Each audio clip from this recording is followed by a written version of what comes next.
welcome back to Gears and Queers. I'm Chris, and this is also Chris. This is Chris Balaska.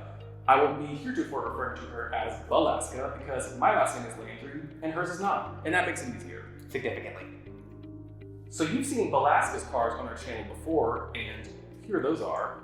But what you might not realize is that Balaska and our good friend Noel, who you've seen on the channel before, are the ones who have pushed me into getting into motorcycles.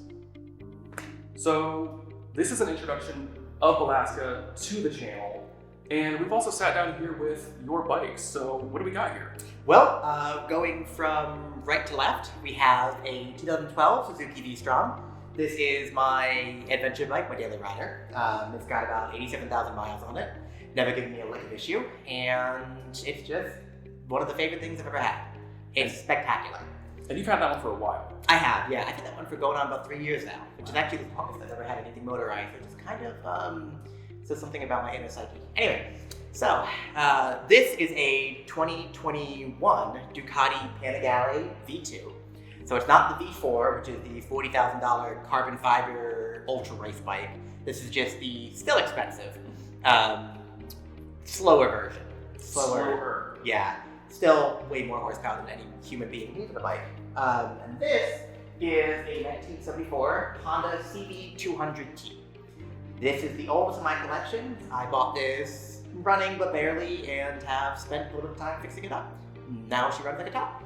That thing is so gorgeous. You know I love Honda, so I'm very excited to be spending a little bit of time riding that because this is not for me. I am far too inexperienced, and that one's a lot heavier. Significantly. Yeah, if we're going by weights, we've got about 650 pounds of the accessories, approximately 60 horsepower, I think. This is 400 to 450 pounds and has 170 horsepower. And that one is about 280 pounds and has 17. So truly, right here behind us, you have like the 3 different types of bikes. And I think that's what makes it so exciting. Oh, absolutely. I mean, that's the beauty of the world of motorcycles. Everything is a little bit different and everything rides a bit different. To the point where, you know, a sport tourer is going to be different than a sport bike, or than an ADV bike, or than a dual sport. There are infinite combinations of everything, and there's something for everybody out there, without a doubt. So, Mano, how did you get started riding motorcycles? Well, it's kind of an easy answer. They're a hell of a lot cheaper than cars. And you can have more of them and have different experiences on them with each kind. It's just easier to keep a fleet. Yeah, I believe that. I mean, clearly there's one right behind us. Small one. So that being said, what advice do you have? I know we've talked about this because I am like a first-time rider, but what advice would you give to other first-time riders? Learn the fundamentals. Don't go too big. People are tempted, they're worried they're gonna grow out of like a 300cc bike or 400cc bike. By the time you grow out of a 300 or 400cc bike, and honestly grow out of it, to the point where you've exuded every little thing you can from it, you will be such a nuanced rider at that point in time that you won't be afraid of going bigger. Never be afraid to start small. Everybody's got to start somewhere. And as long as you're having fun, it doesn't matter. Yeah. So what was your first bike? My first bike was a 1984 Honda 450 Nighthawk. Ooh. Yep. What kind of bike is that? It is a sort of, they call it a standard bike. It's similar to the CB in terms of riding position, so very upright. That was something that I bought off of Craigslist back when Craigslist was the primary source of, used scrap. And I bought that for $100. Did not run, did not go with the key. So instead of buying a new ignition cylinder, I hotwired it and made it run. Awesome. So, yep, which was always fun pulling into a parking lot and disconnecting ignition wires to shut the bike off and then reconnecting them and tapping starter wires. You know, we're no strangers to Jeeps here at Gears and Queers, so that sounds perfectly normal to me. Yeah. Yep. And it was South Carolina, where, as you know, anything goes. Yes, correct. Yeah. So we know what your first bike was. We know what you've currently got. What is a bike that you really want to ride? Goldwing. Goldwing. They've been making them forever. They have what I've heard to be the smoothest 6-cylinder engine with a flat 6. The new ones come with everything from airbags to adaptive cruise control. They have Apple CarPlay right in there. And I've heard they don't lose their ass in the corners. Wow. So it's one of those things where that seems like the perfect all-round bike, which is also why they're expensive. Yeah. So, I mean, you could buy a top trim Civic hatch for the same price as a golf bike. Yeah. I mean, you regularly go on like multiple hour like day trips or something with the beach trip. So like that sounds kind of like right up your alley. Oh, absolutely. I mean, it's not uncommon for me to put 6,800 miles on a bike in a day. Yeah, and like that one's got 87,000 miles, which is a lot for a motorcycle, right? Absolutely. Yeah. Like that's nothing for a car, but you don't hear that kind of mileage on motorcycles. No, and it's been honestly dead all reliable too. There's been nothing, absolutely nothing is broken on it. It's never left me stranded. It's always started. It's been a great bike. Great bike.